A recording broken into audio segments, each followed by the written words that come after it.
Pag-usapan natin 5 bawal gawin bago matulog, kung ano dapat din gawin bago matulog. Tingnan natin. Ito sinasample ko nga. Alam nyo na, di ba? Itong mga bawal gawin. Bawal may kaaway, mainit ang ulo, hindi ka talaga makakatulog, babangungutin pa. Tingnan natin ano tong 5. Number 1, dapat ingatan natin yung kakainin natin. Merong mga pagkain, pag kinain nyo, talaga katulad nito.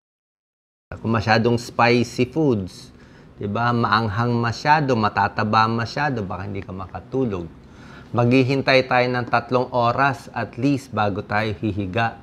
Kaya mas maganda maaga tayo kumain para matunaw yung pagkain at hindi tayo magka-GERD, hindi umakyat ang acid, nakataas siya.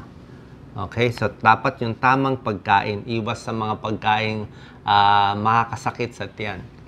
So, ano itong mga pagkaing makakatulong sa'yo? Actually, depende naman sa tao, pero basically, ito talaga nakakatulong. Para sa akin, favorite ko, pag stress ako, masakit ang tiyan ko, chamomile tea. Kung walang pera pambili ng chamomile tea sa supermarket, ano na lang, hot water. Pwede na hot water, yan. Tapos, pwede ang saging, pamparelax ang saging, pampakalma ng tiyan. Konting kanin, konting isda, basta light meal lang sa gabi, may tulong yan. Oatmeal, prutas, very healthy po, mga pamparelax ng tiyan. Pagdating sa gatas, depende po sa inyo. Katulad ko, meron akong lactose intolerance. Pag kakain ako pagkain may gatas o inom nito, magtatay ako. Pero kung wala kayong lactose intolerance, I think warm milk, yan ang turo ng mga lola natin, di ba? Pamparelax sa gabi. Ano naman yung mga pagkaing iiwasan sa gabi? Ayan, syempre kape, 'di ba? Kape pampagising may caffeine, hindi ka makakatulog. Kakabugba dibdib mo. Alak hindi rin po maganda. Maraming gumagamit sa alak na pampatulog, pero ang problema sa alak ay hindi mahimbing ang tulog mo, mababaw lang. Tapos pagising mo may hangover ka pa, tsaka magiging dependent ka sa alak. Nakakataba pa 'to. Okay? So alak hindi maganda, kape hindi maganda sa gabi. Depende sa inyo kung kaya nyo pa rin naman matulog, di okay, di ba? Itong tips natin para sa hirap matulog sa gabi. Iwas sa masyadong curry, spicy, maanghang masyado, di ba? Baka kumulo ang tiyan mo Mahirap matulog na masakit ang tiyan.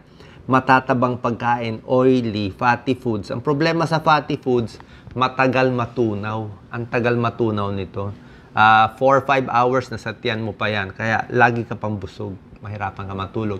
Baka pa tayo bangungutin, di ba? Second tip, kailangan pagod yung katawan. Ayaw natin na hindi ka pagod. Yung wala kang ginagawa buong araw, tapos hihiga ka sa gabi, hindi ka makakatulog. Mas gusto mo pagod physically sa umaga at sa tanghali. Kung sa mamayaman, pwede mag-exercise. Pero sa mahirap, dilinis ng bahay, trabaho, di ba? Akyat ng hagdan, yan ang trabaho natin. So, pag pagod ka physically sa trabahong bahay o sa office work, sa gabi, konting lakad-lakad na lang, konting stretch na lang para may cool down ka.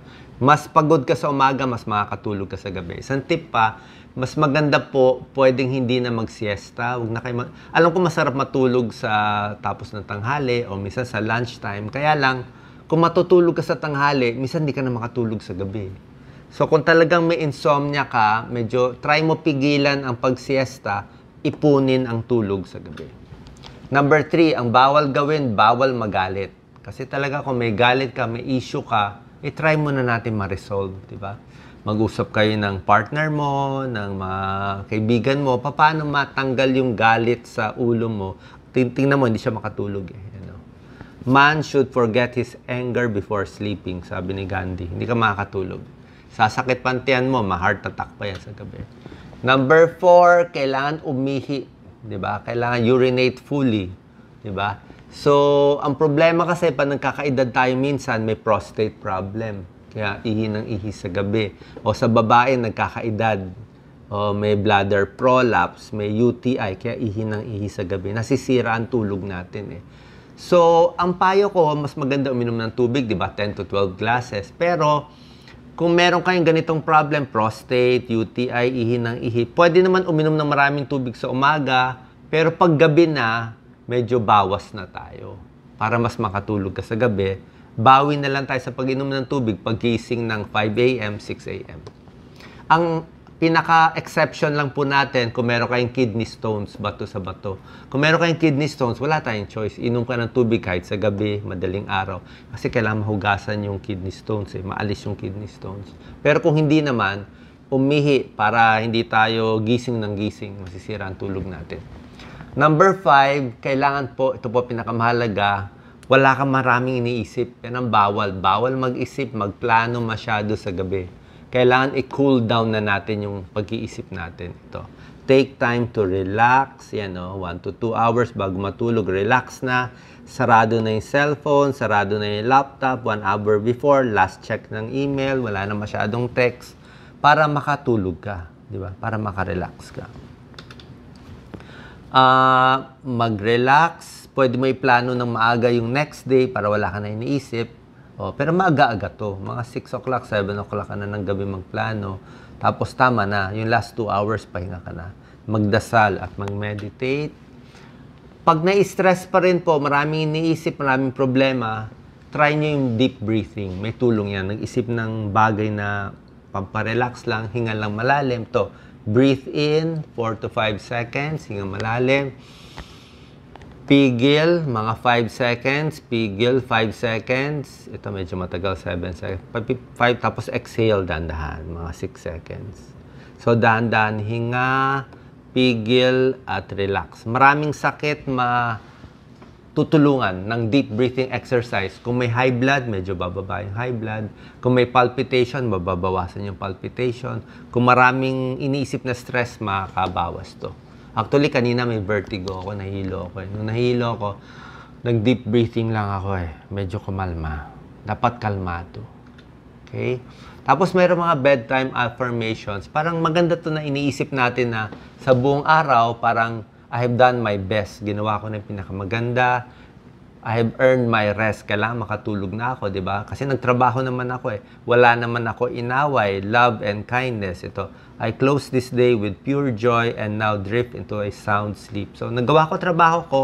Wala akong inaway na tao, di ba? Tumulong tayo sa tao. Deserve natin makatulog. Pagising natin sa umaga, trabaho ulit. Ito po, kailangan relax ka. Yan na. Marami humihingi sa akin ng sleeping pills. Laging may problema. May iniisip, may asar sa katawan, galit sa mundo, may kulo may mainit ang ulo Pero pinaka-effective sleeping pill, peace of mind. Pwede kayo mag-psychologist, mag-psychiatrist, alisin yung bumabagabag sa utak ninyo. Ngayon, kung ginawa nyo na itong 5 tips, mga iiwasan, mga dapat gawin, hirap pa rin kayo matulog, pwede kayo mag-try ng melatonin over the counter. Safe naman tong supplement na to. Pero ako hindi ko tinitake Sa akin hindi ko na kailangan. At medyo mahina lang naman siya.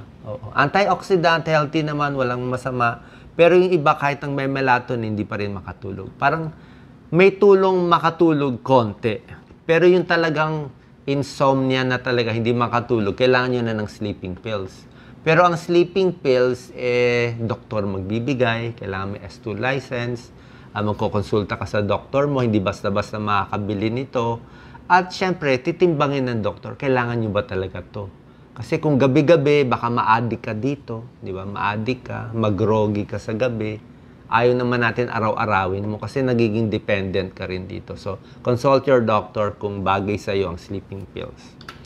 In summary, summary na lang, kailangan relax sa gabi, medyo malamig yung temperature, huwag masyadong mainit, tahimik, dasal, meditate lang, iwas sa mga inumin at pagkaing masyadong nakakagising, matulog ng parehong oras, kung 10 p.m. gabi-gabi para masanay yung katawan mo. Pwede po maligo ng maligo. Hindi bawal maligo sa gabi, maganda nga maligo sa gabi para malinis ang buhok, malinis ang muka, yan, para relax na relax ka. Tapos sarado na tong laptop natin. So sana po nakatulong tong tips natin, pwede natin gawin, mga bawal at dapat gawin bago matulog.